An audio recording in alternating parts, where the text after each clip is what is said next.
سلامونه دوستانو، په دې هیله چې ټول به راته روغ او جوړ یاست. افغانستان او متحده عربي امارات ترمنځ د 3 شل اوريزو لوبلړۍ کې به افغانستان خپله دریمه لوبه سبا ماښام د متحده عربي اماراتو لوبډلې پر وړاندې ترسره کړي. د افغانستان او متحده عربي امارات ترمنځ 2 شل اوريزو لوبې سوي دي چې لومړۍ لوبه افغانستان ګټلې وه. افغانستان متحده عربي اماراتو لوبډلې ته په 2 منډو په توپیر ماته ورکړله. په دویمه لوبه کې به متحده عربي اماراتو لوبډلې افغانستان ته په 11 منډو په توپیر ماته ورکړه.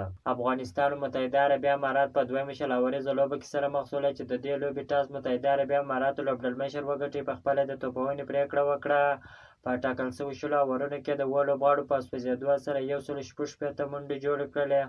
په دغه لوبه کې د افغانستان توپ اچوونکو یو ځل بیا ډېره خوندوره په زړه پورې توپ اچونه وکړله. په ځل اکبارو کې قیس احمد دواړو ډېره زبردسته لوبه وکړله. قیس احمد په ځل اکبارو کې 2 لوبغاړي وسوځول. داسې محمد نبي او عظمت الله عمرزي بیا یو لوبغاړی وسوځوئ.